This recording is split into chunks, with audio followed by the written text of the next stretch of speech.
வணக்க நண்பர்களே, இன்றைக்கி நாம் மறுபடியும் அந்த செங்கல்பட்டு மாவட்டம் மணிமங்கலம் என்ற ஊரில் இருக்கிற ராஜகோபால சுவாமி கோவிலில் வடக்கு மேற்கு 2 சுவர்லையும் இருக்கக்கூடிய மாமன்னர் ராஜாதிராஜனோட கல்வெட்டு பார்க்க போகிறோம். ஏற்கனவே நம்ம இன்னொரு கல்வெட்டு பார்த்தோம். இது ராஜாதிராஜனுடைய கல்வெட்டு. அவருடைய 29 ஆட்சி ஆண்டு கல்வெட்டு, அதாவது 1047ஆம் ஆண்டு கல்வெட்டை நம்ம இன்றைக்கி பார்க்க போகிறோம். இந்த ராஜாதிராஜன் யாருங்கிறத நான் ஏற்கனவே சொல்லியிருப்பேன். இம்மாமன்னருக்கு முதலாம் ராஜேந்திர சோழன் அல்லது கங்கை கொண்ட சோழனுடைய முதல் மகன் இவர். 1044லேருந்து 1052 வரைக்கும் ஆட்சி செய்தவர். இவருக்கு கிபி 1018லேயே மாமன்னர் ராஜேந்திர சோழனால் இளவரசு பட்டம் மட்டும் இல்லை, இணையரசன் பட்டமும் இவருக்கு கொடுக்கப்பட்டது. இவருடைய செயல்களை இவனுக்கு இளவரசு பட்டம் கட்டியதிலிருந்து என்ன வேண்டும், அதாவது ஒரு மன்னன் தனக்கு கீழே தன்னோட மகனை இணையரசனாக போடுறாருன்னா அந்தளவுக்கு ஒரு வீரியமிக்க மன்னராக இவர் இருந்திருக்காருன்னு அர்த்தம். இவ்வேந்தன் ஆகவ மல்லனோடு பொருதுனா போரிட்டு கொப்பத்தை போரில் உயிர் துறக்கிறார். அது நம்ம எல்லாருக்கும் தெரிஞ்ச ஒரு கதை தான். அதை நம்ம இதில் நிறையவே பார்த்துருக்கோம். இம்மன்னனின், அதாவது ராஜாதிராஜனோட வரலாறு பற்றிய 4 பாக காணொலியை நான் லிங்க்கை டிஸ்கிரிப்ஷனில் கொடுத்துருக்கேன், பாருங்கள். இப்போ இந்த காணொலியில் ராஜாதிராஜன் சம்மந்தப்பட்ட ஒரு நிலதான கல்வெட்டு தான் இருக்குது. அதில் முதல்ல அவரோட மெய்கீர்த்தியும் இந்த காணொலியில் இதை பார்ப்போம். அடுத்த பதிவில் கல்வெட்டை கொஞ்சம் விளக்கி சொல்கிறேன். ஏன்னா ரெண்டும் நம்ம ஒரே நேரத்தில் சொன்னோன்னு வச்சுக்கோங்களேன், நேரம் அதிகமாக போகும். இப்போதைக்கு மெய்கீர்த்தியை மட்டும் சொல்கிறேன். அடுத்த பதிவில் நான் கல்வெட்டு விளக்கத்தோடு சொல்கிறேன். சரி, வாங்க பார்க்கலாம். இதான் மெய்கீர்த்தி.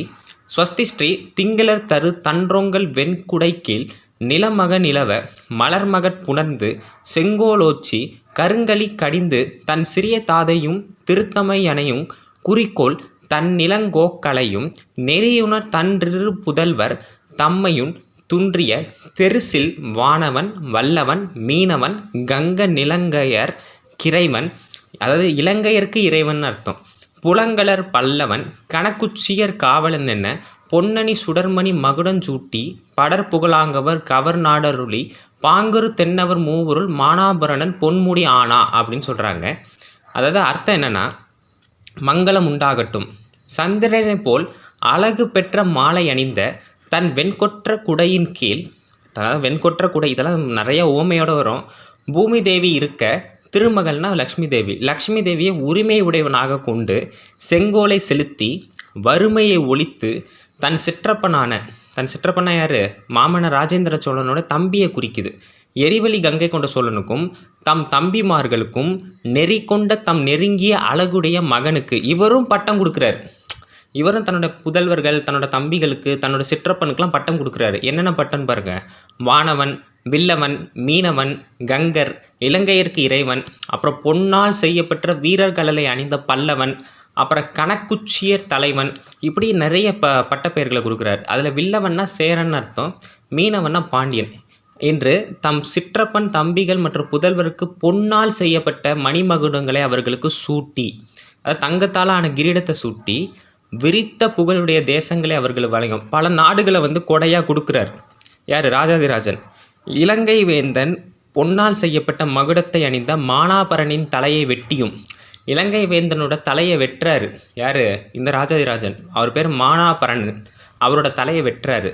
அடுத்து வாரால் இருக்கப்பட்ட வீர கண்டாமணியை உடைய வீரகேரளன், அடுத்த மன்னன் பேர் தான் வீரகேரளன், அது சேர மன்னன். அவனையும் உதச்சி அனுப்பி விடுறார். அதை எப்படி சொல்கிறாங்கன்னா, மெய்கீர்த்தியில் முனைவயிர் பிடித்து தனத்திரு வாரண கதக்களிற்றானுதைப்பி தருளி அந்தமிழ் பெரும்புகழ் சுந்தர பாண்டியன் கொற்ற வெண்குடையும் கற்றை வெண்கவரியும் சங்காதனமும் வெங்கலத்திலந்து தன் முடி விலத்தலை விரித்தடி தளர்ந்தோட தொல்லை முளையுர் துரத்தி ஒல்களில் வேணாட்டரசை சேனாட்டொதுக்கி மேவு புகழி ராமகுட மூவர் கெட முனிந்து விடல் கேளு வில்லவன் குடர் மடிக்கொண்டு தன்னாடு விட்டோடி காடு புக்கொழிப்ப வஞ்சியம் புதுமலர் மலைத்தாங்கெஞ்சலில் வேலை கெழு அப்படின்னு சொல்கிறாங்க. ரொம்ப அற்புதமான மெய்கீர்த்தி. பல தகவல்கள் இந்த மெய்கீர்த்தி நமக்கு சொல்லுது. இப்போ இதனுடைய அர்த்தத்தை பார்ப்போம். அப்போ அந்த வீரகேரளன் ஒரு மதங்கொண்ட யானையை வைத்து வீரகேரளனை என்ன பண்ணுறாருன்னா உதைச்சு அனுப்புகிறாருன்னே சொல்கிறாரு. அடுத்து தமிழுக்கு சிறப்பாற்றிய பெரும் புகழ் கொண்ட பாண்டிய மன்னர் அவருடைய காலத்தில் ஒரு சுந்தர பாண்டியன் இருந்திருக்காரு. ராஜாதிராஜன் காலத்தில் ஒரு சுந்தர பாண்டியன் இருந்திருக்காரு. தம்முடைய வெண்மையான குடை, வெண்மையான கவரி மற்றும் சங்குகளையும் போர்க்களத்தில் சோழனிடம் இழந்து, அவர் வந்து எல்லாத்தையும் சோழ மன்னன்ட்ட இழந்து, அதாவது ராஜாதிராஜன்ட்ட இழந்துடுறாரு. இழந்துட்டு தம்முடைய கிரீடத்தை இழந்து தம் முடிய கிரீடம் போயிடுச்சுங்கிறதுனால முடியை விரித்து போட்டுட்டு தளர்ந்து ஓட அவரை முளையூர் அப்படிங்கிற ஊர் வரைக்கும் சோழர்கள் விரட்டி அடிச்சிடுறாங்க. அடுத்து சுருங்குதல் இல்லா திருவாங்கூர் அரசர், திருவாங்கூர் அரசனா சேர அரசன் அவரோட சேனையை வைத்து ஒதுக்கி சோழர்கள் வந்து தன்னுடைய பெரும்படையை வச்சு அவர் ஒரு காட்டு காட்டி அதே சேனையை வைத்து புகழ்மிக்க ராமகுடம் என்ற ராஜ்யத்தில் உள்ள 3 அரசர்களை கொன்று அடுத்த ராஜ்யத்துக்கு போகிறாங்க. அங்கே இருக்கிற அந்த ராமகுடம்ங்கிற ராஜ்யத்தில் உள்ள 3 அரசர்களை கொன்று வலிமை பொருந்திய சேரர் சோழப்படைக்கு பயந்து, சேரர் என்ன பண்ணுறாங்க, சோழப்படைக்கு பயந்துக்கிட்டு காட்டுப்பகுதியில் போய் ஓடி ஒளிகிறாரு. சரிங்களா? அப்போ வஞ்சி மாலை சூடி மலைப்பகுதிகளை கடந்து கடற்கரைக்கு அருகிலுள்ள, இப்போ வஞ்சி மாலை சூடுறது யாருன்னா சோழர்கள். இப்போ மெய்கீர்த்தியை பார்ப்போம். காந்தலுச்சாலை களமறுத்து ஆகவ மல்லனும் மஞ்சக்கேவு தன்றாங் கரும்படையாளங்கவன் சேனையிற் கண்ட பயனும் கங்காதரனும் வண்டமர் களிற்றோடு மடிய இண்டிரல் விருதரை விக்கியும் விசயாதித்தனும் கருமுரட் சாங்க மயனும் முதலினர் கமரபிரு ஓத்துடைய விரிசுடர் பொன்னோட யங்கரி புறவியோடும் பிடித்து தன்னாட இர ஜெயங்கொண்டனார் கொல்லிப்பாக்கை உள்ளரி மடுப்பி தொருதனி தண்டார் பொறுக்கடலிலங்கையார் கோமான் விக்கிரமபாகுவின் மகுடமும் முன்றன குடைந்து தெண்டமிழ் மண்டலம் முழுவதும் மிதந்தேல் கட அப்படின்னு இதில் குறிப்பிடுறாங்க. அதாவது வந்து காந்தலுச்சாலையை அடுத்து வந்து களமறுக்க போகிறார். யார்? ராஜாதிராஜனும் அவர் காந்தலுச்சாலையை களமறுத்திருக்கார். அப்போ வந்து அந்த வஞ்சி மாலையை வந்து சூடுறாரு. வஞ்சி வந்து யார் போடுவாங்கன்னா சேரர்கள் போடுவாங்க. அவங்களோட மாலையை சோழர்கள் சூடி காந்தலுச்சாலையை வந்து சர்வநாசம் பண்ணிட்டு இப்போ சாளுக்கியரை நோக்கி போகிறாரு. சாளுக்கியர் ஆகவமல்லனின் படைத்தளபதி மஞ்சக்கேவு, அப்புறம் கடுமையான படையை கொண்ட இன்னொரு படைத்தளபதி பேர் கண்டப்பையன், அப்புறம் கங்காதரன். இவங்க எல்லாரையும் வண்டுகள் மொய்த்திருக்கும் ஆண் யானைகளோடு வலம் வரும் பலம் வாய்ந்த விருதரை சாளுக்கிய அரசனின் மகன் விக்கியின் படைத்தலைவர்கள் விசயாதித்தனும், அதாவது ஆகவமல்லனோட 3 படைத்தளபதி பேரும் அந்த ஆகவமல்லனோட பையனான விக்கி, அந்த விக்கியோட படைத்தலைவர்கள் பேர் தான் விசயாதித்தன், இன்னொருத்த பேர் சாங்கமயன். இவங்க எல்லாரையும் போரில் புறங்காட்டி ஓட செஞ்சுட்டு ஜெயங்கொண்டனான ராஜாதிராஜன் கொல்லிப்பாக்கையை நெருப்பு வச்சு கொளுத்திடுறார்.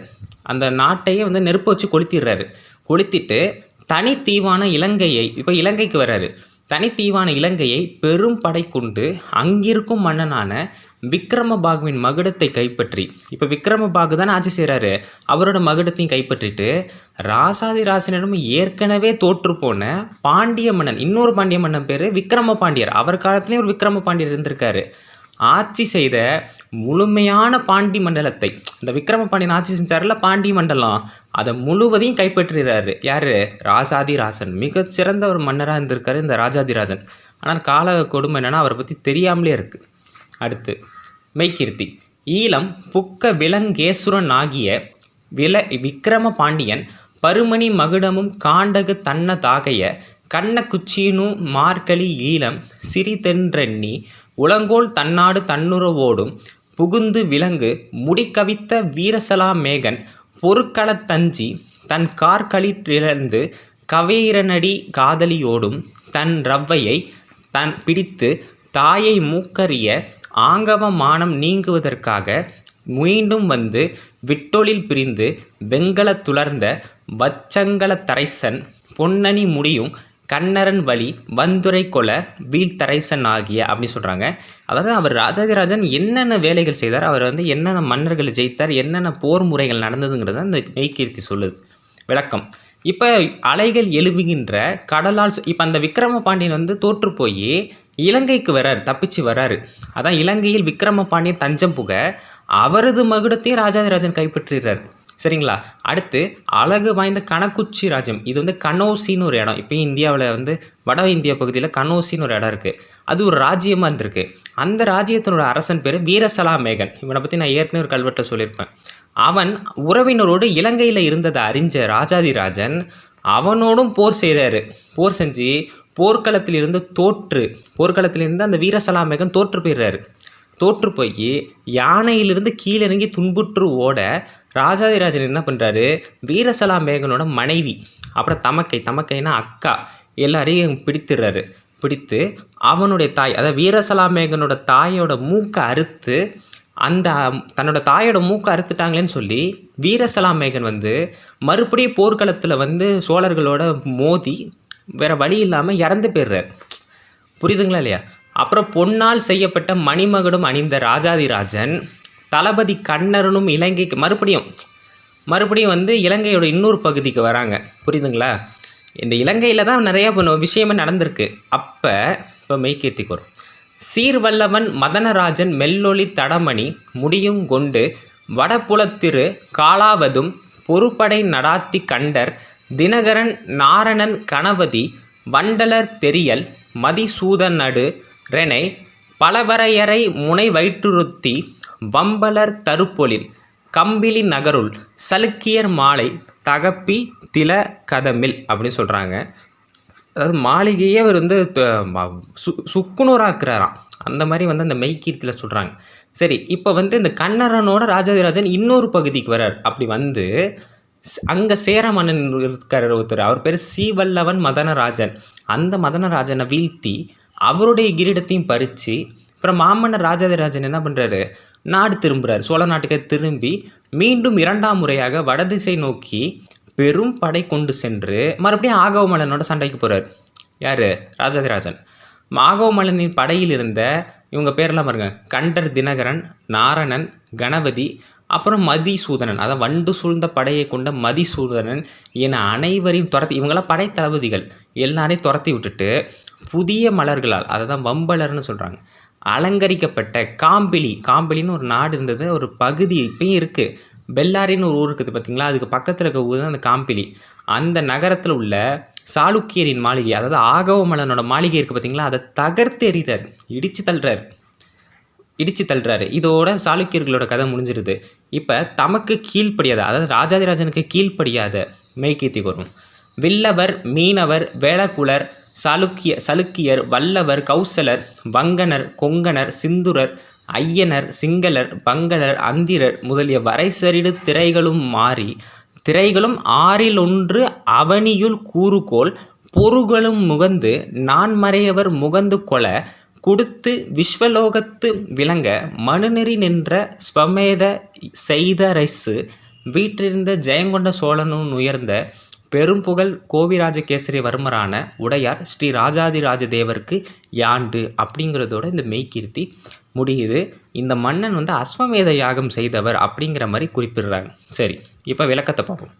இப்போ யாரெல்லாம் இவருக்கு அடிப்பணியாத இந்த வில்லவன்னா சேரன், மீனவன்னா பாண்டியன், வேளக்குளர்னா சிற்றரசர்கள், சலுக்கியர்னா சாளுக்கியர், அப்புறம் வல்லவர், அப்புறம் கௌசலர்னா கோசல தேசத்தை மன்ன, வங்கனர்னா வங்கம், கொங்கணர்னா கன்னட தேசம், சிந்துரர்னா சிந்து தேசம், ஐயனர்னா மகதர், சிங்களர்னா இலங்கை, பங்களர்னா வங்கதேசம், அந்திரர்னா ஆந்திர தேசம் எல்லாரையும் வீழ்த்தி ராஜாதிராஜன் இந்த ராஜ்யங்களிடம் அவங்களோட வருமானம் 1/6 பங்கு பணத்தை கப்பமாக பெற்றிருக்கார். இப்போ கப்பம்னா ஒரு வரி வசூல் மாதிரி, அதாவது 1/6 பங்கு பணத்தை கப்பமாக பெற்றிருக்காரு ராஜாதிராஜன். அடுத்து பிரம்மன் வகுத்த நீதி நெறியை பின்பற்றி அனைத்து உலகங்களிலும் அஸ்வமேதம் செய்து எல்லையை விரிவுபடுத்திய இந்த மன்னனுக்கு இன்னொரு பட்டப்பேர் ஜெயங்கொண்ட சோழன். ஜெயங்கொண்ட சோழனான பெரும் புகழ் கொண்ட கோராஜகேசரி வர்மரான மாமன்னர் 1ஆம் ராஜாதிராஜன் அப்படிங்கிறதோட இந்த மெய்கீர்த்தி முடியுது. அடுத்த பதிவில் இந்த கல்வெட்டினுடைய விளக்கத்தை நம்ம சேர்த்து சொல்வோம். இதுதான் அடுத்த பதிவில் நான் கல்வெட்டோட சேர்த்து விளக்குகிறேன். மாமன்னர் ராஜாதிராஜனின் புகழ் ஓங்குங்க. இந்த தகவலை எல்லாருக்கும் பகிருங்க. நன்றி, வணக்கம். நிறையா பேர் சப்ஸ்கிரைப் பண்ணாமல் இருக்கு, சப்ஸ்கிரைப் பண்ணுங்கள்.